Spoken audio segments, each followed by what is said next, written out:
Olá, fala a verdade, poucas civilizações mexem tanto com a nossa imaginação quanto o Egito Antigo. Foram mais de 3.000 anos construindo monumentos que desafiam o tempo e criando uma cultura que, de alguma forma, está viva até hoje. Hoje, a gente vai mergulhar nessa história e desvendar como um simples rio no meio do deserto deu origem a um império de deuses reis e como, no fim das contas, tudo acabou. Para a gente entender o Egito de verdade, nosso roteiro vai passar por 5 pontos-chave. Primeiro, a fonte de toda a vida deles, o rio Nilo. Depois, a gente vai entender o poder absurdo do faraó. Vamos mergulhar nas crenças deles sobre a vida e, principalmente, a morte. Aí, claro, vamos ver como eles construíram as famosas pirâmides. E, por fim, investigar por que esse império tão grandioso entrou em declínio. E tudo começa, acredite, com uma mudança no clima. Milhares de anos atrás, onde hoje é o deserto do Saara, era tudo mais verde. Só que aí o clima mudou. Tudo começou a secar e as pessoas tiveram que correr para o único lugar que ainda tinha vida, um oásis gigantesco em forma de rio. O historiador grego Heródoto resumiu isso de um jeito perfeito. Sem o rio Nilo, simplesmente não existiria Egito. É que as cheias anuais do rio não traziam só água, sabe? Elas depositavam um lodo super fértil nas margens, transformando o deserto em terra de primeira para a agricultura. Era a vida brotando no meio do nada. Então, com as comunidades crescendo ali na beira do rio, começou a surgir disputa por poder, claro. E isso acabou formando 2 reinos diferentes. Lá no sul, onde o rio corre por uns vales mais apertados, ficava o Alto Egito. O rei de lá usava a coroa branca, a Regete.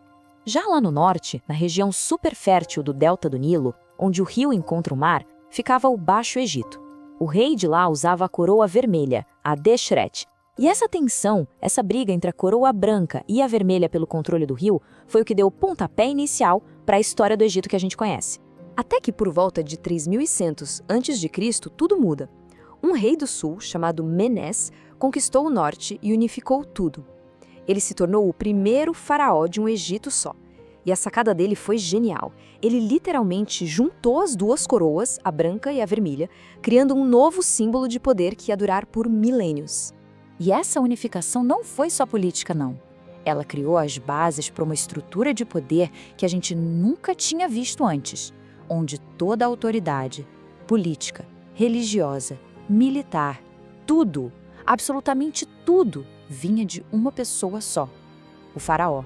O sistema de governo deles era o que a gente chama de teocracia, mas no Egito o negócio era em outro nível. O faraó não era só um porta-voz dos deuses, não.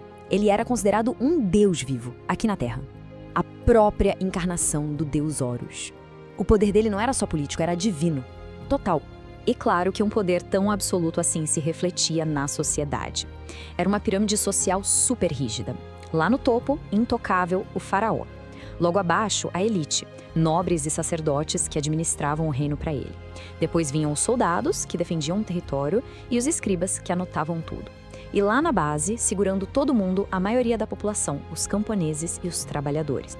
E isso nos leva a um mito gigantesco, que muito filme ajudou a espalhar. Esquece aquela imagem de multidões de escravos construindo as pirâmides. A verdade é que elas foram erguidas por trabalhadores egípcios muito qualificados e por camponeses.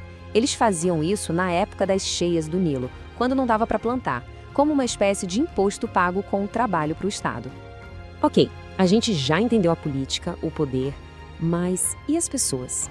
Como era o dia a dia delas e, mais importante, no que elas acreditavam? O que guiava a vida e, principalmente, a morte no Egito Antigo? E aqui tem uma coisa que, sinceramente, é surpreendente para o mundo antigo: o status das mulheres.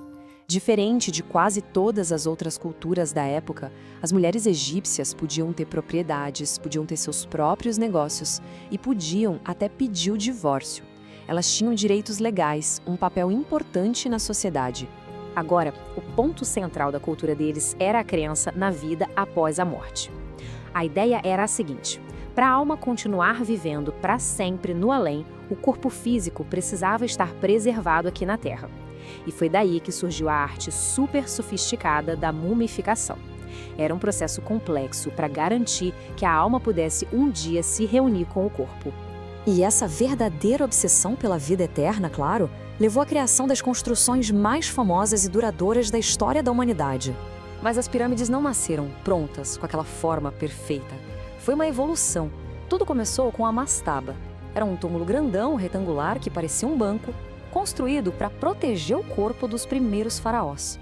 Aí apareceu um gênio, um arquiteto chamado Imhotep. Ele teve uma ideia revolucionária. E se a gente empilhar várias mastabas, uma menor que a outra, em cima?